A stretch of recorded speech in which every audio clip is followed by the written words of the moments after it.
Olá, olá a todos. Estamos aqui com mais um episódio do podcast Fale Mais Sobre Isso. Estou aqui com o Arley Albuquerque, meu colega aqui de trabalho.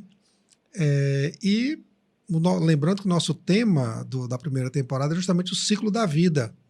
Então, como o tema é esse, tinha que em algum momento abordar o tema da morte. Então, finalmente, nós chegamos nesse tema tão difícil, um tema tabu ainda na sociedade atual. E para falar sobre isso, nós estamos recebendo hoje a psicóloga Ana Maria Cordeiro. Sim, apresentei aqui a doutora Ana Maria, é psicóloga pela PUC, membro analista da Sociedade Brasileira de Psicologia Analítica, e também ex-presidente da sociedade, autora desse livro aqui, Morte, a Tarefa de Quem Fica, tá?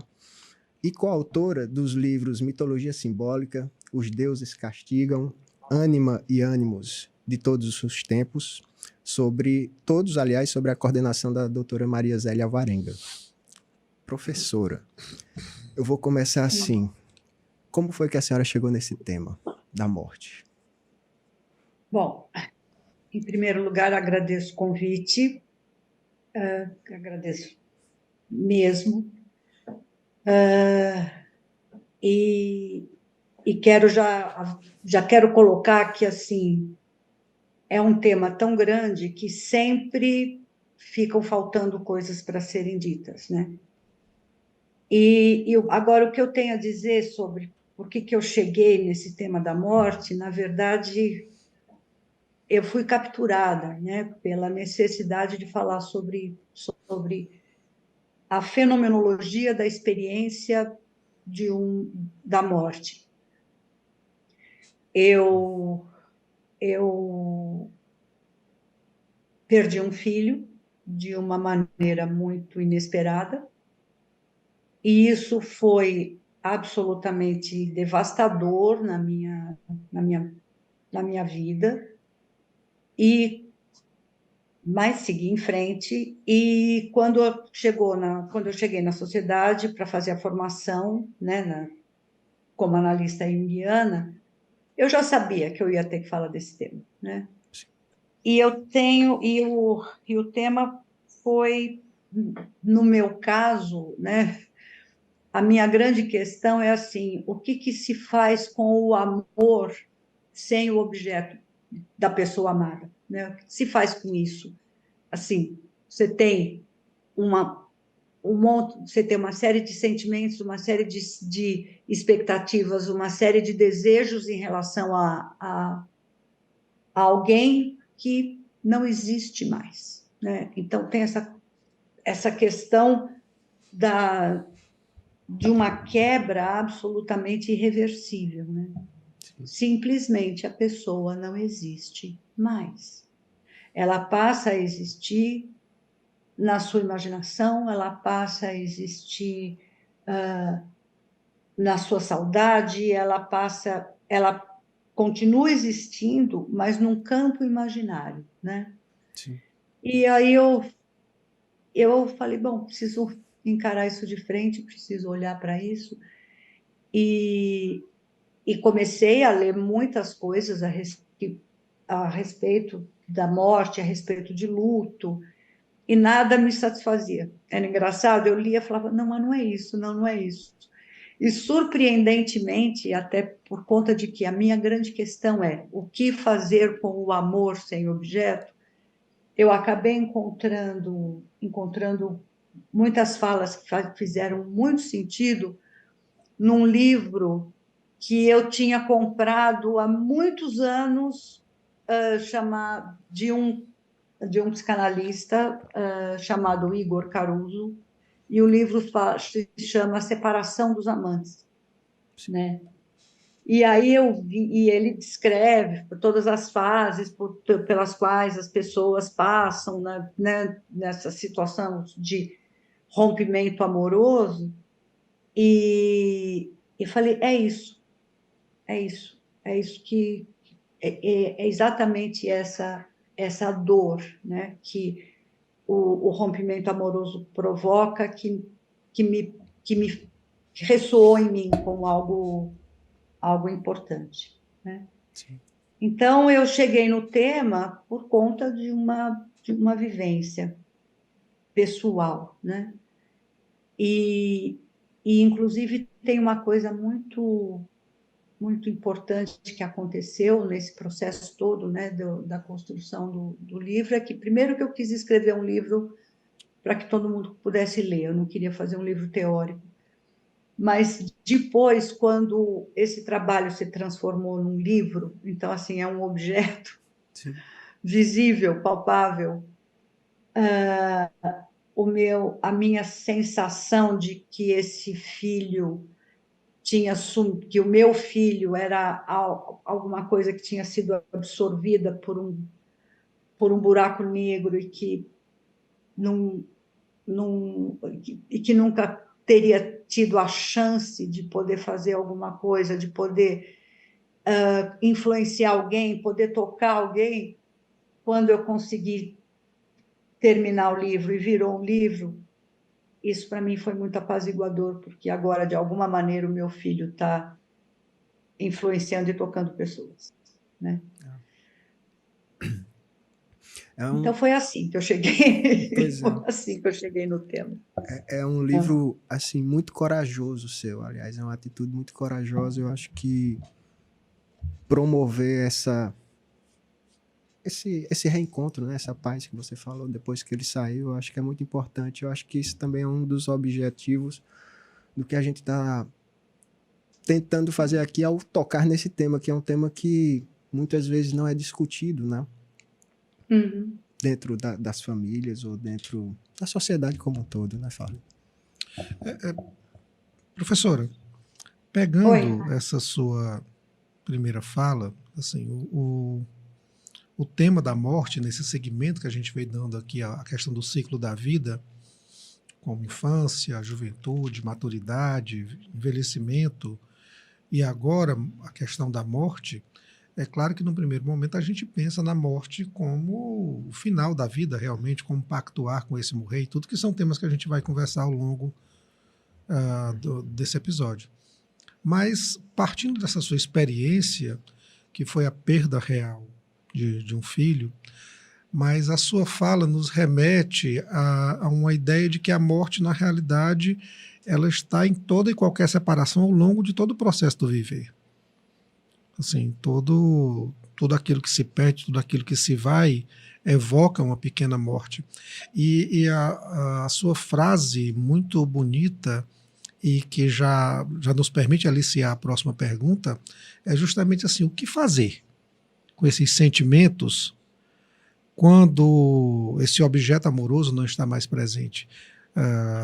Não necessariamente que ele não exista mais de um ponto de vista real, mas ele pode não existir na perspectiva simbólica ou psicológica, ele não está mais presente, ele foi embora, ele não deseja mais, ele rompeu, há uma morte ali. Então, para quem fica, o que fazer com esses sentimentos? Essa é a grande questão, né? Você sabe que a, quando se pensa nas mortes simbólicas, e eu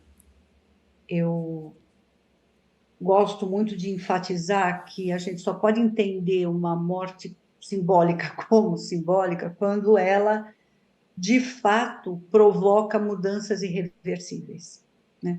Porque tem essa questão, né, de que um rompimento amoroso é uma mudança irreversível, seja esse rompimento por morte, seja esse rompimento por qualquer outra razão.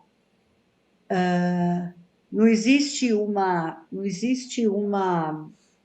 regra, uma receita, né? Afinal de contas, o que fazer com isso? Mas eu acho que uma das questões básicas é algo precisa ser feito para que uma nova faceta da nossa identidade seja incorporada, né? Quando a gente fala de um,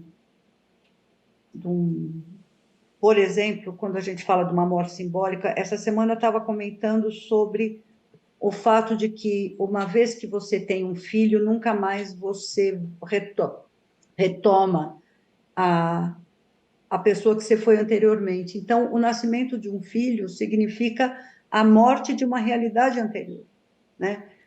E existem muitas pessoas que ficam lutando contra isso, querendo recuperar a vida anterior, e não existe essa possibilidade, né? Então, embora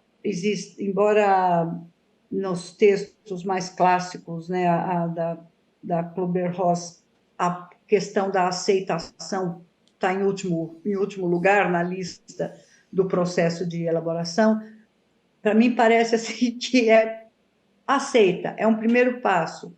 E não é assim, aceitou, está tudo certo. É aceita que tudo mudou e vamos olhar agora o que mudou e para onde, né? E são várias nuances, né, Farley? Tem, assim, uma das coisas muito difíceis é da gente, e isso tanto tanto nos rompimentos por morte, quanto nos rompimentos outros, uma questão até bem egóica, que é a gente decresce em importância, né? Pensando num rompimento amoroso, imaginar que eu vou morrer dentro daquela pessoa que anteriormente era uma referência para mim é muito doloroso, né? No caso das mortes literais, imaginar que eu não tenho mais aquele espaço de influência naquela pessoa também é muito difícil. Tanto que é muito comum especialmente em relação à morte de filho, você vê os pais buscarem fazer coisas que esses filhos faziam anteriormente, ou procurar fazer algo que dê um sentido e significado para aquela pessoa que se foi, mas feita pelos pais, né? Deixa eu dar um exemplo. No caso por exemplo, a mãe do Cazuza, ela criou uma fundação Cazuza para cuidar de pessoas HIV positivo, né? No certo sentido, ela tem mantido uma relação com esse filho e uma relevância por conta da existência desse filho, né? Eu não vou lembrar o nome desse senhor, mas eu conheci, aliás, numa situação uma situação de velório. Eu fui no velório do pai de uma amiga e esse senhor estava lá, e aí essa amiga colocou ele em contato comigo, em que o filho dele foi assassinado e ele se ocupou de fazer um trabalho de aproximação com o assassino do filho, né? Então, assim, você me perguntou, né, o que fazer do amor sem objeto é encontrar uma destinação para esse amor, né? E uma destinação, e aí esses destinos são definidos pelas pessoas, pelo que tiver sentido para cada uma das pessoas, né? Mas é uma das maneiras de se lidar com isso, né? Agora, eu não estou falando do processo, eu estou falando de possibilidades, né? Sim. Porque no processo a gente vê de tudo, a gente vê negação, a gente vê a raiva, a gente vê uma tentativa de se afastar dessa questão, mas a ideia eu acho que talvez para responder isso, né, o que fazer com amor sem objeto, numa resposta bem simplória, encontre um objeto para esse amor, né? Nem que seja um objeto interno, mas encontrar algum lugar onde essa energia possa ser vivida de uma maneira criativa. Agora, por favor, eu não estou dando receita, eu estou Sim. dando, assim, reflexões a respeito. Não, essa é a Né? nossa ideia aqui, é uma conversa, é refletir sobre o assunto, né? Até porque você fala na questão do amor e eu estava pensando no processo, né? Como isso ocorre na psique, né? Que é o nosso objeto de trabalho, né? Uma coisa que me veio é que essa ausência do amor também, quando esse objeto desaparece também aquele objeto ao qual a gente tinha projeções sobre esse objeto, né? Sim. Eu acho que a gente podia também falar, eu queria escutar a respeito disso também, desse acontecimento intrapsíquico, até para as pessoas também entenderem, né, um pouco disso, porque desapareceu aquele lugar onde nós enganchávamos as nossas projeções, as nossas idealizações. Foi um tema até que a gente falou com a Iraci no episódio anterior também. Sim.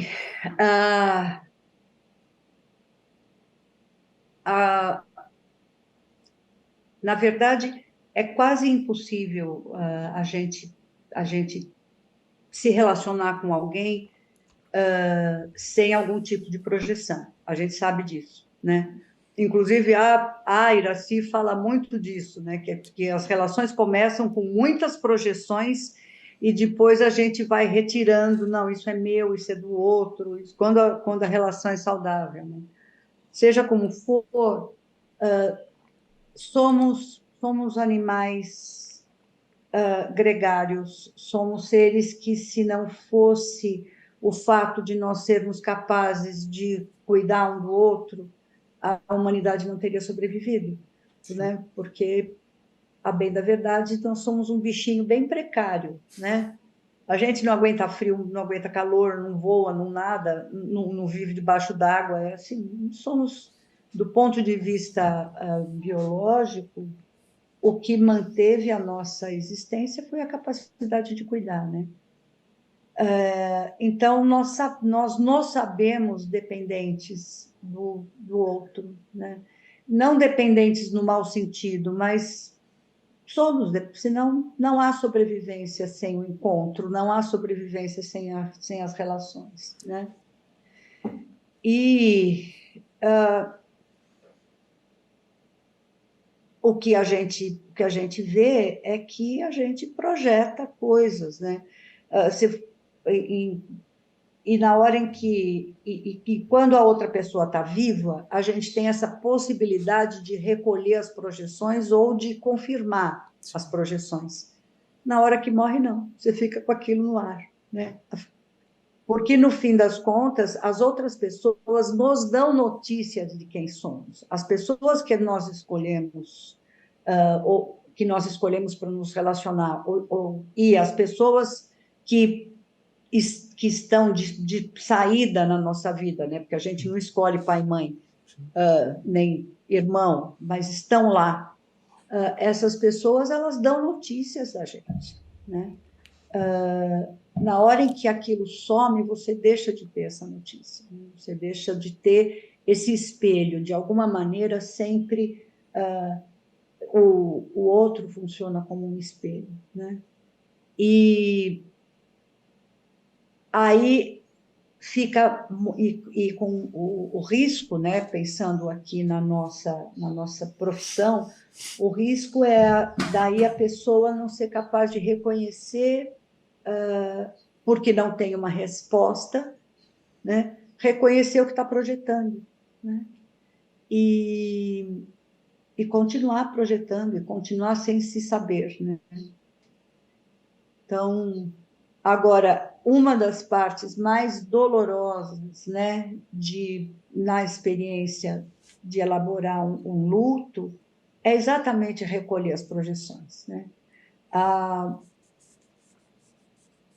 Eu estava outro dia conversando com as minhas irmãs, né, porque os nossos pais morreram e ficamos nós, agora nós somos a ponta da pirâmide da família. E como é impressionante o fato de que na hora em que morreu a minha mãe, foi um sentimento. Na hora que morreu meu pai, a minha primeira sensação foi: agora a minha infância acabou de uma vez. Não existe mais ninguém para dar notícia de mim criança, né?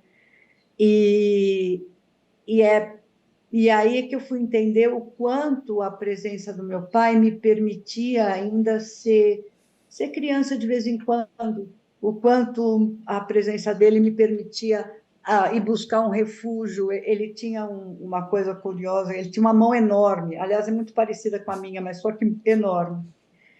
E assim, às vezes eu estava angustiada, estava aflita, e sabe, uma mulher com muitos anos de idade chegava perto dele, segurava na mão dele, algo em mim se apaziguava, tipo assim, beleza, tá tudo certo. Que é aquele sentimento que a gente tem enquanto criança de vir um adulto e nos acolher, né? Ele velhinho, mas não tem importância, era a figura simbólica do meu pai, né? Então, essa projeção, né, de alguém, essa projeção de a minha criança vive nele, acabou, né? Tem que recolher. E isso é só um dos exemplos, né? Mas e quando a gente tem filhos, o que a gente projeta, né, nesses filhos também não é brincadeira, né? E depois tem a gente vai à medida que as crianças vão crescendo, a gente vai, se tiver boa vontade e capacidade, a gente vai recolhendo muitas projeções, né? Quando não, a gente vê todas essas distorções de educação por aí que vão parar nos nossos consultórios, né? Pessoas destruídas pelas projeções paternas. Mas, sim, eu acho que... Eu estou lembrando, tem uma coisa que é essa ideia, né, do desaparecimento do outro. É curioso que isso está no dicionário do Junito, eu não sei falar grego, mas no dicionário mitológico do Junito, de que os gregos não teriam uma palavra específica para a morte, né? A morte seria tornar-se invisível. E é isso, né? Tá invisível, o que significa essa invisibilidade, no fim das contas, é dupla. Eu também estou invisível para essa pessoa, eu também não sei se essa pessoa está me vendo, né? E a invisibilidade é uma questão muito, muito séria, né? Muito séria. É muito doloroso saber-se invisível ou sentir-se invisível, né? E na experiência do rompimento por morte, a gente não sabe, né? Se está sendo visto ou não. E essa é uma questão tão séria, né? Até vou entrando em outro tema, que não existe uma única cultura que tenha organizado algum sistema religioso que não se ocupe do que acontece depois da morte. Sempre tem algum tipo de mitologia, algum tipo de proposição. Não tem nenhuma cultura nenhuma religião instituída, e mesmo culturas que não têm religiões, que não têm uma religião institucionalizada, mas uma religião vivenciada, né? que não existe, eles sempre se ocupam com o que acontece depois da morte, né? E o Jung tem um texto que ele fala sobre morte. Aliás, foi o único texto que eu encontrei específico sobre o tema do Jung, e ele chega a dizer que que o medo da morte é algo tão assustador, o que acontece com com o pós-mortem é tão assustador que ele chega a achar que todos os sistemas religiosos foram criados para dar conta disso. E que, inclusive, as grandes religiões, especialmente as grandes religiões monoteístas, né, que são o judaísmo, o cristianismo e o islamismo, teriam sido constituídas para dar conta dessa angústia humana, né? O que acontece depois da morte. Pois é. Isso me lembra aquela última entrevista dele no Face a Face, né?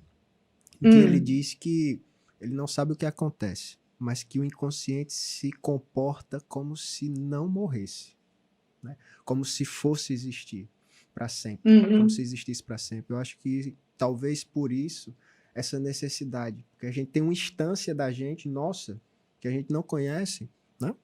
Que se comporta como se não morresse. Daí essa busca humana, né? Para apaziguar isso depois da morte, né? Queria falar, Fábio.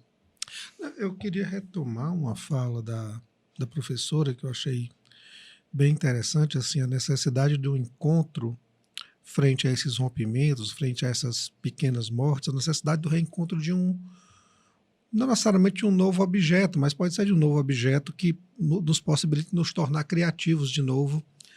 Você usou bem assim, mesmo que seja um objeto interno, né? Citou inclusive o caso da mãe do Cazuza, que abriu uma fundação para cuidar de pessoas que eram HIV positivo e, portanto, tinham lá o mesmo problema que o filho. Era uma maneira também de cuidar dele, apesar dele não estar mais presente. E aí, naturalmente, fica logo a pergunta, né? E quando algo obstaculariza esse processo, a sombra desse processo, né? Assim, o próprio Freud já havia escrito em Luto e Melancolia, quer dizer, há uma elaboração possível, mas há também aqueles momentos que a elaboração não se mostra presente. Quer dizer, o que acontece na psique? Quando há uma obstacularização desse processo de reconstrução, né?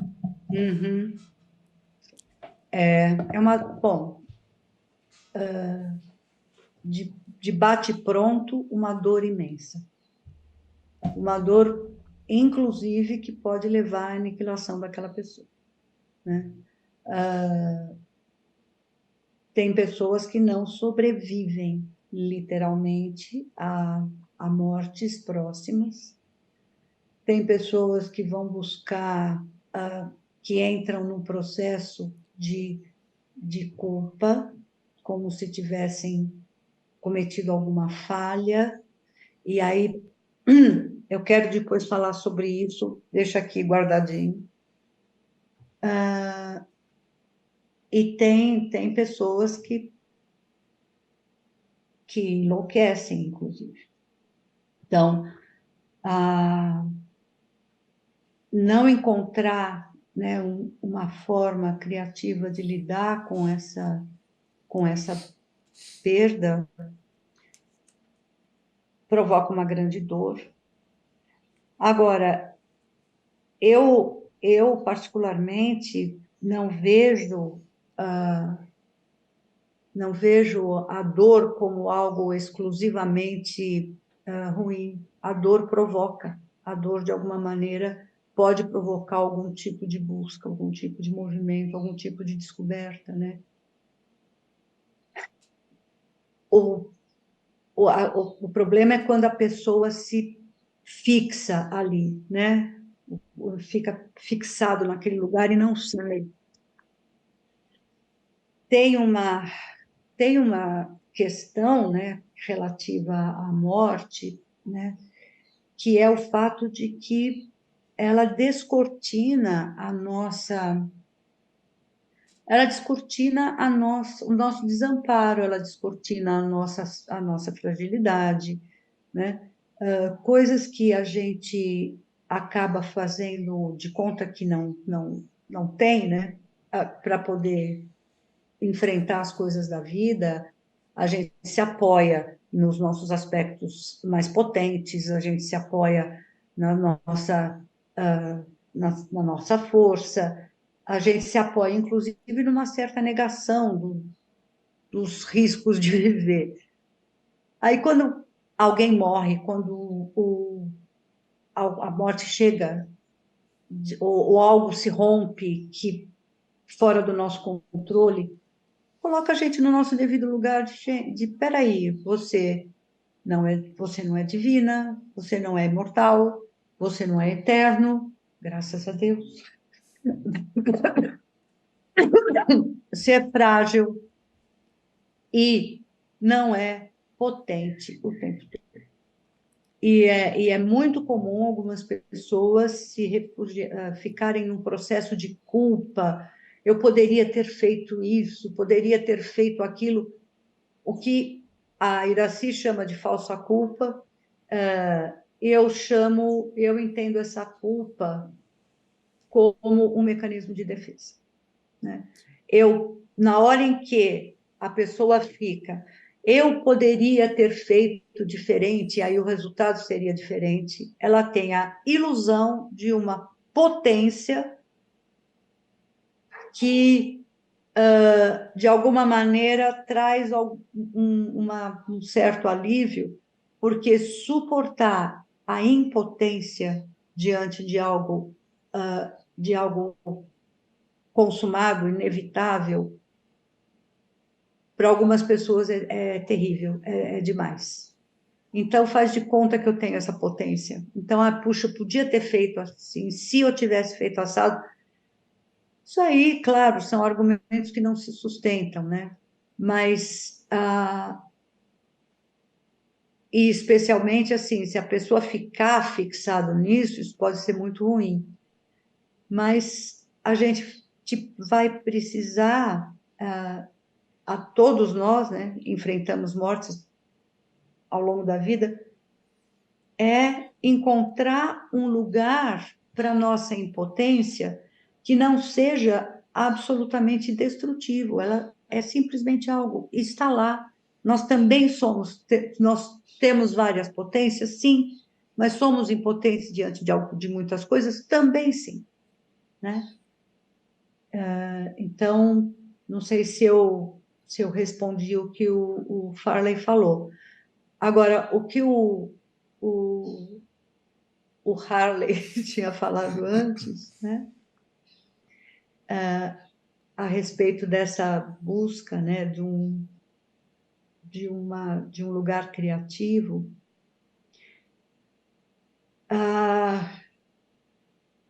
Isso eu como pessoa é o que eu torço para que aconteça, para que as pessoas encontrem. No entanto, eu sei que isso não é fácil, isso passa por uma dor muito grande, passa por um enfrentamento de dores, né? Então, por exemplo, se a gente saindo um pouco dessa questão da morte de filho, mas pegando mortes e mortes inesperadas, pegando a questão das mortes anunciadas, né? As mortes anunciadas nos colocam no lugar da urgência, né? A gente tem consciência de que há pouco tempo para fazer aquilo. Para fazer aquilo o quê? Não se sabe. Para se aproximar daquela pessoa de um jeito diferente, talvez. Será que para ter conversas que não podem ser adiadas? Talvez, né? Seja como for, a experiência de saber. A gente até agora estava falando de mortes que aconteceram. Eu queria entrar também na questão de mortes que estão a acontecer, que na verdade é o que a gente vive desde sempre, né? Sim. O que acaba acontecendo é que se as pessoas envolvidas nessas mortes encontrarem o que eu estava chamando de um lugar criativo dentro de si, quer dizer, encontrar algo que nunca tinha sido encontrado antes, pode ser que situações extremamente significativas aconteçam, né? Vou dar um exemplo. Um exemplo de uma mãe e de uma filha, e que uma relação em que a filha sempre desqualificou muito essa mãe, achava que a mãe não era suficientemente inteligente, suficientemente culta e coisa e tal, põe um monte de defeitos nessa mãe. Só que isso por enquanto estava tudo bem. Na hora em que essa mãe aparece com uma doença grave, terminal, as coisas começaram a precisar, coisas dentro dessa moça começaram a surgir que não teriam surgido antes, e elas duas acabaram tendo encontros muito amorosos e muito profundos, que foram, pelos relatos, que foram extremamente importantes para as duas, né? Para a moça que ficou e para a mãe que foi, né? Então, aí a gente entra né, na experiência do que de encontrar um lugar criativo, né, dentro de si.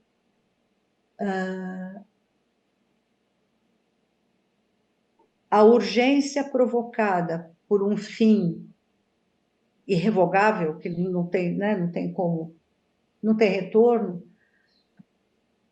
ela pode ser esse lugar de acelerar um caminho interno, acelerar uma busca interna que anteriormente não não não tinha sido necessário, né?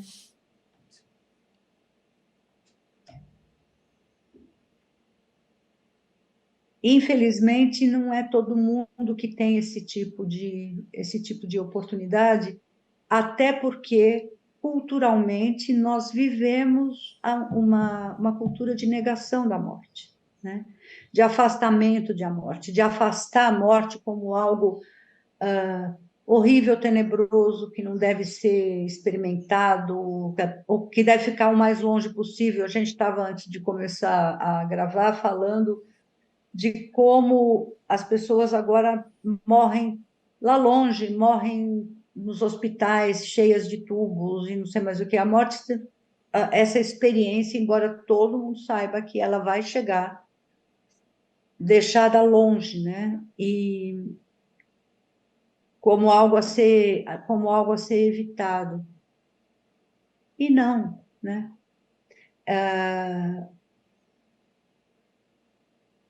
É da nossa vida. E acho que, assim, na hora em que a gente, a gente pensa o quanto que a experiência das urgências inauguradas por uma notícia de morte, o quanto que essa experiência pode ser rica, a gente não pode negar que a morte, não dá para a gente imaginar a nossa existência sem a presença da morte. Não existe, assim, não existe como imaginar a nossa existência. Eu não estou falando da existência física, eu estou falando da existência psíquica, né? Faz parte da nossa experiência, pelo menos pelo menos a parte encarnada, a consciência da morte, né? E tudo que ela provoca. Pois é, eu acho que vale a pena também a gente falar disso, porque como você tocou no ponto de como as pessoas estão morrendo hoje nos hospitais, cheias de equipamentos, eu acho que cabe a gente dar essa mensagem também de se falar sobre a morte dentro da família, né? Ou seja, de deixar pelo menos dito, né, o que a pessoa pretende ou até onde pretende ir ou quer que seja levado aquela criatura, né? Porque chega um momento em que uma consciência está adormecida e outras pessoas estão tomando decisões por aquela pessoa, e quanto mais informações essas pessoas ou a família tiver para guiá-las, é importante, né? Eu acho que essa mensagem de se falar sobre o tema é importante. Eu queria escutar também um pouquinho você sobre isso. Eu Nós acho que... perdemos, Oi. professora, essa noção, nós perdemos essa capacidade de falar sobre a morte. Acho que esse é o ponto. Porque veja, tem uma fala sua, eu vou voltar de novo, não é só pegando as suas falas, professor. Mas é isso. Que assim, na hora que você colocou que o que para mim é um fato, não é nem discutível isso, uma das grandes tarefas da religião, além de lidar com a ideia do sofrimento humano, é, no fim, lidar com a ideia da morte. Né? Todas elas elaboraram não somente ideias de um pós-morte, mas elaboraram também longos rituais para se lidar com a morte. Tanto daquele que vai morrer, como o cristianismo tem sacramentos que são ligados ao morrer, como a extrema-unção. Como também longos rituais destinados a quem fica, para como lidar com o sofrimento. Mas nós sabemos também, não precisamos nos alongar no tema, mas nós sabemos que a modernidade nos legou um grande declínio da esfera religiosa e o entronamento da razão. Né? É um processo histórico que já conta isso, sei lá, com 2, 3 séculos. E a ciência ela está baseada numa outra narrativa, uma narrativa ligada à razão. É tanto que essa coisa do morrer no hospital, ele é também uma dádiva do aumento ou do acréscimo da tecnologia médica, da tecnologia científica, e aí nenhum demérito, não estou fazendo uma crítica a isso, estou só demarcando um fenômeno de que você manda uma pessoa para o hospital numa tentativa, às vezes, de salvaguardar ou de empurrar aquele momento da morte mais e mais para frente, numa tentativa de salvar a pessoa, de mantê-la viva, às vezes no momento que o próprio corpo, a própria pessoa, às vezes nem deseja mais aquilo. Né? É tanto que nós temos hoje não só obras do assunto, mas também toda uma área de estudo, por exemplo, dos cuidados paliativos. Sim. Né? Nós temos fenômenos como visitadores religiosos que vão aos hospitais conversar com os pacientes, conversar com as famílias, dar ali uma palavra de consolo frente àquele processo de doença e que em alguns momentos naturalmente pode levar ao falecimento daquela pessoa. Mas aí eu volto, depois dessa pequena digressão, eu volto à questão, perdemos um pouco essa noção assim, da necessidade de incluir a morte no nosso processo de viver? Olha, eu vou começar pelo que o Harley tinha colocado, né? Se devemos falar sobre morte, sobre como queremos morrer para as nossas famílias. Teoricamente, sim. No entanto, existem pessoas que suportam esse tipo de conversa e pessoas que não suportam esse tipo de conversa. Que você tenta se aproximar, a pessoa fala, não quero nem saber disso. Né? E aí merecem respeito. Mas, de qualquer maneira, agora, pegando o gancho do que o Farley falou, eu não sei dizer se nós nos afastamos, né? Eu não tenho exatamente esse dado, mas eu acho que quando a gente substituiu a ciência, a Deus pela ciência, né? De alguma maneira a gente acabou entrando numa certa onipotência, né? E de achar que podemos controlar a natureza e coisa assim. Eu eu não vou entrar na seara de achar que existam intenções ruins na tentativa de incompridar a morte das pessoas. Mas eu acho que existe sim uma dificuldade de sair desse lugar de brincar de Deus, né?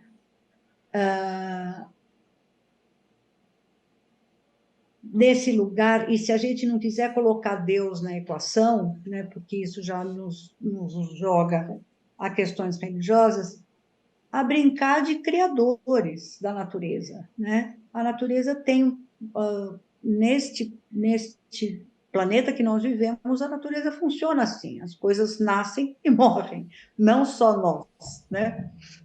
E são reabsorvidas e são transformadas e aí depois nascem de novo.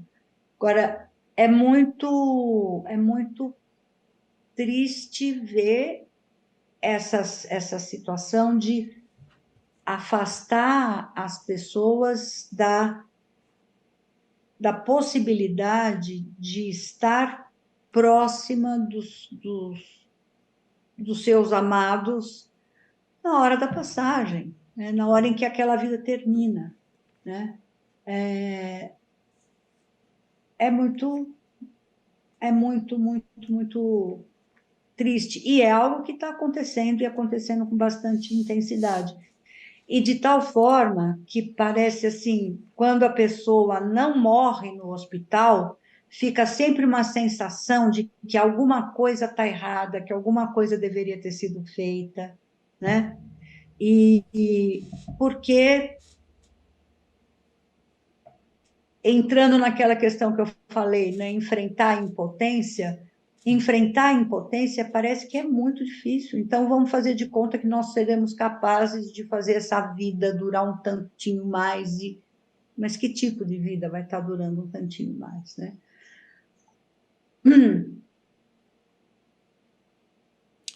É viver um pouco. Você acha que as pessoas vivem um pouco a fantasia assim, de fizemos tudo o que era possível? Vivem a Me parece às fantasia de vezes, fizemos. me parece às vezes, professora, que isso, em alguns casos que eu já vi, que isso às vezes é uma tentativa também de mitigar uma possível fantasia de culpa de quem fica. Uhum. Sim, sim. É para mitigar a fantasia de culpa. E a culpa é aquilo que eu já falei. A culpa é o que a Iraci chama de falsa culpa. Porque a culpa é uma negação da impotência, né? E porque chega uma hora que não tem jeito, né? Agora, voltando ao que o Harley falou, né, de falar sobre a morte, eu acho que, assim, tá bom, tem essa questão de falar sobre o que eu quero fazer, se é para encumpridar minha vida ou não, sabe, essas coisas. No entanto, e aí isso é uma coisa que eu tenho enfrentado recentemente no meu consultório, que é como falar de morte quando a morte está de fato na sua porta, né? E é incrível como a reação das pessoas é a mais diversa, né? Sendo que, assim, a pessoa doente, está aqui a pessoa doente, estão aqui as outras pessoas, as pessoas importantes para essa pessoa doente. E é muito curioso a gente ver o quanto é complexa essa experiência, até porque a negação da morte é algo tão forte, essa coisa de que precisamos proteger, precisamos nos afastar disso, é tão forte que é muito, muito frequente as pessoas não se falarem sobre aquilo porque uma está protegendo a outra. Não quero falar sobre isso porque não sei se ela aguenta. Então, o próprio doente não pode falar com tal pessoa muito próxima, porque eu não sei se aguenta, então entra numa coisa de proteger aquela pessoa, e eu fico pensando, está protegendo quem, né? É um tema difícil, mas quando as pessoas conseguem ultrapassar esse umbral da negação, da tentativa de afastar a morte, tem o que eu tenho visto, e aí, assim, é uma experiência de consultório, não é uma experiência de pesquisa, nada disso grandiosa, mas o que eu tenho visto é que, assim, momentos áureos na relação dessas pessoas, sabe? Quando o medo de ferir o outro com a ideia da morte é deixado de lado o tema vem à tona, e as perguntas e as questões que esse anúncio de final suscitam, tem sido muito rico, né? Mas é muito difícil. Isso não é comum, né? O mais comum é as pessoas fazerem de conta que está tudo bem. Não, está tudo bem. Né?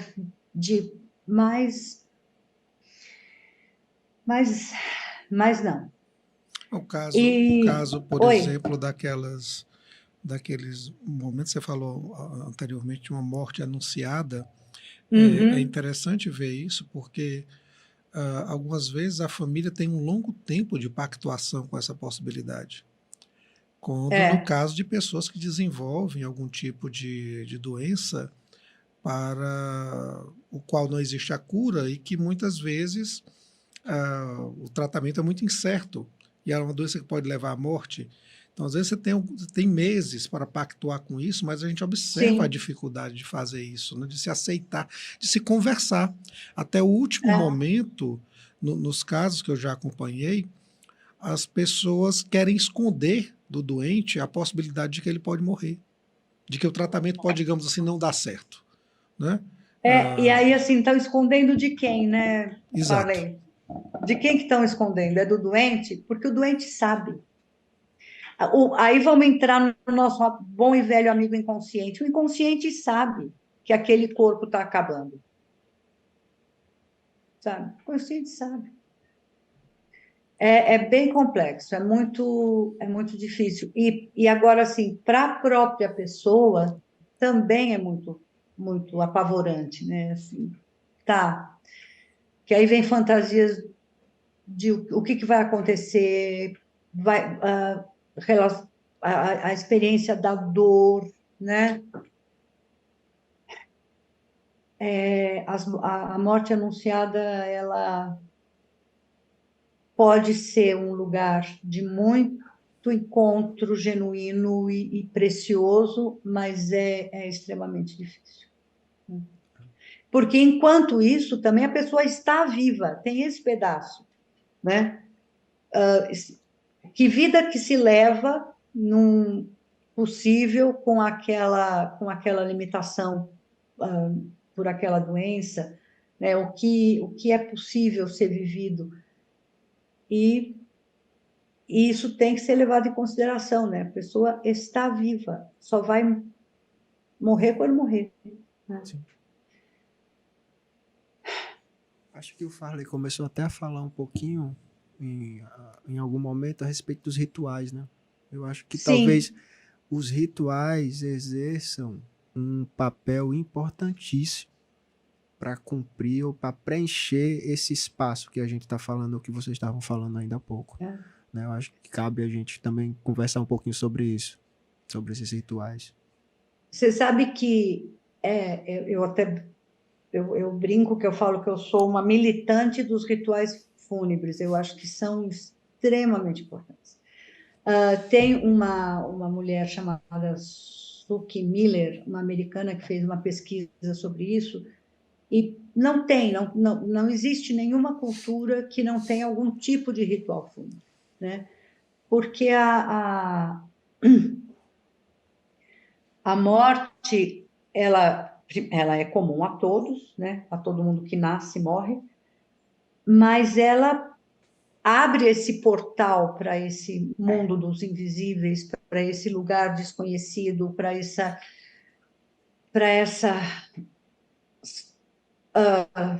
para essa aflição e para essa necessidade de encontrar, né, uma localização para aquela pessoa, né? Eu acho que é uma das coisas que apaziguam nas ideias, nas mitologias pós-mortem, é de você imaginar aquela pessoa num lugar, né? É uma das coisas básicas que tem, ela está ali. Então, tá bom, foi, ela está ali, está naquele lugar. Os rituais, eles são muito, muito importantes, e eu fiquei especialmente chateada, né, triste na pandemia com a situação de que os velórios não poderiam ser mais feitos, né? Os velórios foram feitos assim bem curtinho, com pouquinha gente, tanto que eu morreu na pandemia uma pessoa muito próxima a mim e muito querida, e eu não deu tempo de eu chegar, porque foi assim, uma hora, morreu de Covid, uma hora de velório, eu estava em outra cidade, então não foi possível, e isso foi muito triste, fica uma coisa assim, faltando. E os rituais fúnebres são tão intensos e são tão fortes na história da humanidade que quando se encontra as primeiras descobertas arqueológicas de algum tipo de, de, de situação ligada à ideia do sagrado, eram objetos ligados a objetos fúnebres, né, a rituais fúnebres. E, nossa, é que eu me perdi um pouco porque eu tô com uma coisa na cabeça que é assim, a gente fala que a gente não fala sobre morte, mas é porque a gente não se dá conta do tanto que a gente fala sobre morte, né? E, e dentro da ideia dos rituais fúnebres, eu outro dia participei de uma senhora que morreu, e aí a família não é religiosa nem nada, apareceu um pastor e foi lá, falou umas coisas interessantes, bonitas, não sei o quê, rezou um Pai Nosso e encerrou. E aí eu fiquei assim, falei, como assim? Não vai rezar Ave Maria? Como assim não vai rezar Ave Maria? Como é que pode não rezar Ave Maria? Aí eu simplesmente fui e puxei uma Ave Maria, e aí um monte de gente veio junto comigo. E, gente, a Ave Maria fala o quê? Rogai por nós, pecadores, agora e na hora da nossa morte. Amém. Então, uma das orações mais populares da tradição católica, que é a Ave Maria, é uma oração que pede intercessão da mãe na hora da nossa morte. É uma oração fúnebre. Sim. Né? Então, eu acho que, no fim das contas, a nossa postura moderna em relação à morte é uma coisa muito dissociada, porque ela é, ela é, ela é algo que aí está, né? Ela é algo que todo mundo experimenta, inclusive ela é algo que vai atingir a todos, não tem como não, né? E a gente faz todo um esforço para afastar, para deixar longe, para não levar em consideração o que acaba fazendo com que a gente se perca um pouco do que está no âmago da experiência de ser humano, que é o morrer. Né? Chegando nesse ponto, assim, eu acho que eu queria refletir um pouco aqui como seria o bom morrer. Né? Vontade de devolver a pergunta. O que você acha? A Maria Zélia... Não, assim, não, porque eu estou pensando nisso já há um bom tempo, porque uma das coisas que a Iraci falou do envelhecimento, né, é que é uma época ou uma etapa da vida que você tem que promover um desapego. Né? Você vai deixando algumas coisas que não eram, não, que possivelmente eram importantes, mas que com o tempo às vezes se revelam que não são tanto, né? E você vai se desapegando das coisas. Né? E talvez isso aqui foi um pensamento meu aqui enquanto escutavam vocês dois falando, né? De que a morte seja exatamente o exercício desse último desapego, né? O mais radical. Né? De você se desapegar da vida, né? Enquanto o Farley falava a respeito desse prolongamento, né, médico da ciência, né, que é tão importante também, mas em algum momento eu fiquei me questionando também se esse prolongamento a gente perde a noção do conceito da vida ou se a gente amplifica o conceito da vida, né? Quando tem uma pessoa em cuidados ali, sendo mantida, né? Aí a gente se pergunta, né? Qual é o conceito da vida? Né? O que é estar vivo? Eu diria assim, uma palavra que você colocou, assim, um desapego, muito interessante essa ideia que a Iracy trouxe, da ideia do desapego, que não precisa ser necessariamente às portas da morte. Sim. Né? Assim, tem duas coisas, professora. Em outro episódio nosso aqui, eu não lembro exatamente qual, eu citei uma frase do autor do Em Busca do Tempo Perdido, Marcel Proust. Uma frase do Proust.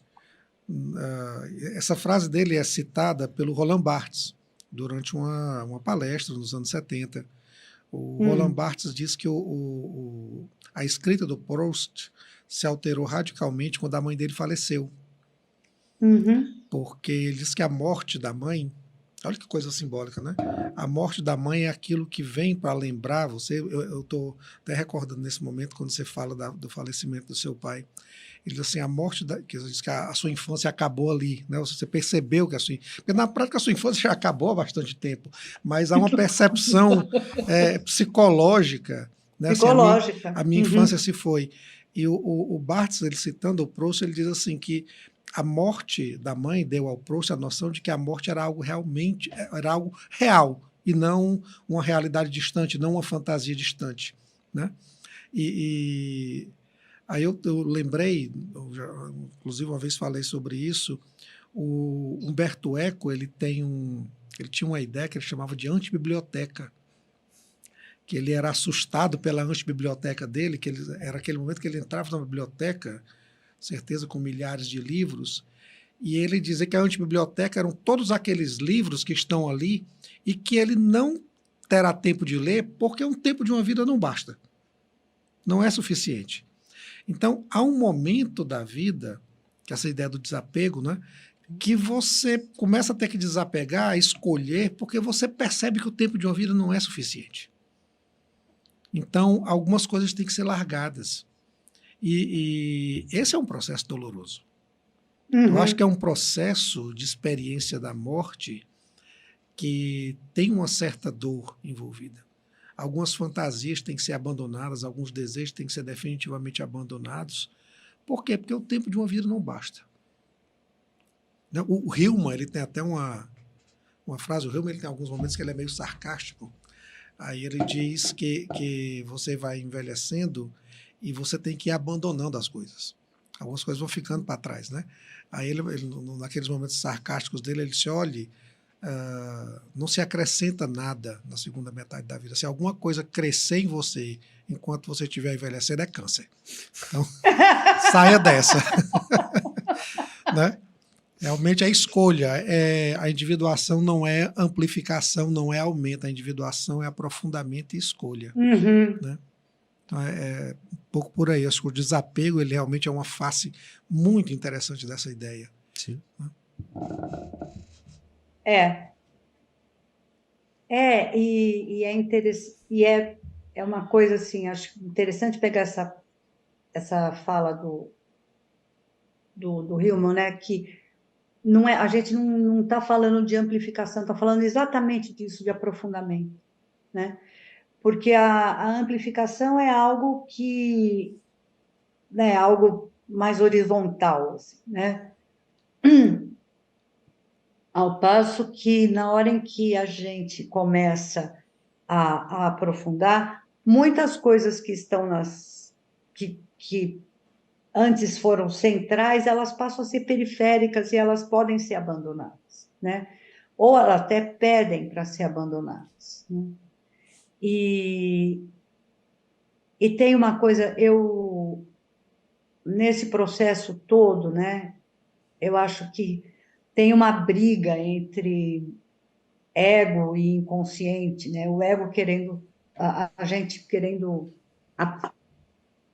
Tudo bem, não é só o ego que é consciência, mas o ego como centro da consciência, querendo esse lugar de controle, querendo esse lugar de, de ilusão de potência, e a gente tem que ir diminuindo isso, diminuindo.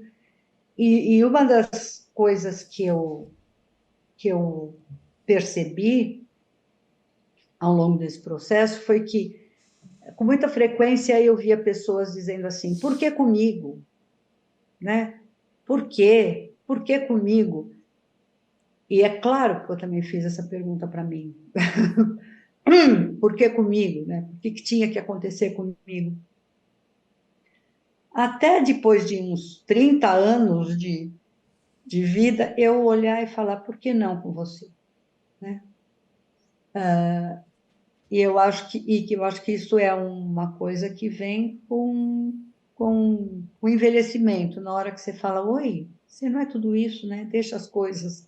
Mas por que não comigo? Porque, no fim das contas, a experiência da morte, e aí no caso, eu estou falando não estou falando das mortes simbólicas, eu estou falando da morte literal, ela nos iguala, porque ela vai, mais cedo ou mais tarde, atingir a todo mundo.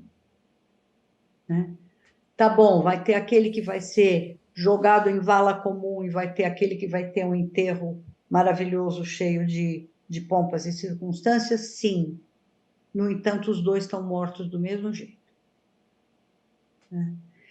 E, e eu acho que isso é um golpe da nossa onipotência absolutamente necessário. Né? É necessário. Porque a, a maneira como é fácil entrar numa postura onipotente, de controle, isso é fácil e talvez seja até uma coisa defensiva, mas na hora que tá bom, você chega lá, bate naquele muro, tem jeito. Você é igual. Você vai parar de respirar. Você vai para a terra. Mesmo que você vá vestido com as melhores roupas e a outra pessoa foi embrulhada de, num lençol de chita, tá morto do mesmo jeito. E, e essa é uma questão sobre a qual a gente não consegue pensar o tempo todo, porque é pesado demais, para a gente estar o tempo todo pensando nisso. No entanto, isso está no substrato, né, no substrato da nossa existência, inclusive no substrato das nossas experiências mais simples, né? Essa ideia do termina, vai acabar. Não, as coisas mais simples. Né? O medo tá bom, o medo que acabe, acabou meu doce, acabou a hora de brincar, pode ser que acabe aquela amizade, pode ser, às vezes, eu não sei se vocês têm isso, às vezes eu estou lendo um livro e eu fico com dó que ele está acabando, né? Porque está tão bom que eu fico com dó que ele está acabando, né? A gente vive o tempo todo essas pequenas experiências de final. E isso nos confere humanidade, né? Pois é, professora. Aproveitando aqui, está chegando ao nosso final. Aqui. Falou do final, Pois né? está chegando ao nosso É final. uma hora chega, gente. Uma hora chega. Não, Uma hora chega, não tem conversa. e o pior, ou talvez, ou o melhor, é porque você estava falando e eu estava refletindo aqui que é o final desse episódio, que é o final da temporada, que é o final disso que a gente se propôs e que planejou, desses 8 episódios, para falar no ciclo da vida. E eu queria passar para o Farley, que ele fazer aquela pergunta final dele, que ele sempre faz, né? Para a gente ir encerrando. A grande questão, professor, que a gente brinca e coloca para os nossos convidados é assim, se tem alguma pergunta que nós deveríamos ter feito e que não fizemos.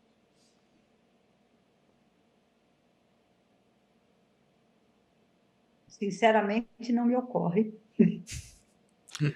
Uma última pergunta de potência, né? Assim, o que é que nós poderíamos ter feito que não fizemos? Pois é, o que é que vocês poderiam ter feito que não fizeram? Mas que ainda podemos fazer, porque no final das contas não acabou ainda. Agora, você sabe que, assim, na verdade, não acho que vocês que... Porque é um tema inesgotável, então não existe pergunta que não pode, pautante. Mas quando era jovem, bem menina, eu tinha uma tia que era uma cantora maravilhosa e ela era amiga da Inesita Barroso. Então, a gente tinha todos os discos da Inesita Barroso. E tinha uma música que sempre me impressionou e que eu não entendia por que aquela música me impressionava tanto, que era porque eu não entendia a música. Na verdade, eu só fui entender depois de adulta, eu era criança. E a música fala assim... eu não vou cantar, eu vou falar. É assim: naquela tarde de inverno sombria, ao te deixar para sempre abandonado, na alma eu senti uma saudade fria. Mais que saudade, dor. Mais que dor, ó bem-amado. Ai, juventude, sonhos meus, ilusões, crenças, amores. Sim, a tudo eu disse adeus. Adeus. Ao te deixar por entre flores, a tudo eu disse adeus. Maravilha. Nossa Senhora. E eu escutava essa música e eu ficava muito emocionada e eu não tinha entendido que ela estava falando de uma morte, de uma pessoa num caixão, assim, ali deitado, deixar abandonado, porque eu ficava assim, mas por que abandonou se amava tanto? Eu era criança, e assim, eu não entendia. Até eu me dar conta de que era uma música falando sobre um enterro. E é curioso como tem muito pouca gente que se ocupa de obras de arte sobre velórios, enterros, e tem muitas histórias de mortes, assassinatos e de não sei o quê, mas que eu me lembre a única música que fala de morte. Eu não pode ser que já tenham, que existam outras. E quando eu fui no enterro do Dr. Nairo, essa música ficava na minha cabeça, sabe? Porque ele estava com flores brancas em volta dele. E era uma tarde de inverno. Professora, queria agradecer imensamente a senhora ter aceitado o nosso convite, ter vindo aqui, ter tido essa conversa que, apesar de ser densa, acho que foi muito boa, esclarecedora para as pessoas que irão nos escutar. Queria lhe pedir, a senhora pode fazer suas considerações finais e, se quiser, pode deixar também um e-mail, né, de contato, caso alguém queira entrar em contato com a senhora, seu trabalho, tá bom? E deixo com a senhora para fazer esse encerramento. Bom, eu agradeço muito. Gostei muito de conhecer o Farley e conversar com Muito ele. grato, professora. Eu já conhecia o Harley, né? Mas não conhecia o Farley. E agradeço muito a oportunidade, né? E eu acho esse tipo de iniciativa que vocês estão tendo muito boa, né? De trazer a discussão para mais pessoas, né? Da psicologia analítica, da psicologia arquetípica. Eu acho que isso é importante e bom. E é isso. E agradeço. Eu tenho uma certa resistência a deixar meu e-mail, porque eu tenho preguiça de olhar e-mail. Mas, se alguém quiser entrar em contato comigo, pode entrar em contato via sociedade. E eu precisei fazer uma reedição do livro, quem quiser comprar, que eu saiba, tem na Amazon, e eu tenho alguns exemplares na sociedade, tenho alguns exemplares comigo. E espero ter contribuído de alguma forma, ter trazido algum tipo de reflexão para quem assistiu, Foi para quem vai maravilhosa a assistir. conversa. Foi maravilhosa a bom? conversa. Maravilhoso, professor. Tema denso, mas conseguimos, como lhe é tão caro, e eu acho que para a gente também, conversar sobre o tema de uma maneira que todas as pessoas, e não só o especialista, possa assistir, possa tirar muita coisa, possa aproveitar muito a conversa. Foi realmente muito bom, muito Obrigada. prazer em ter ele conhecido também. Uhum. Obrigado, professor.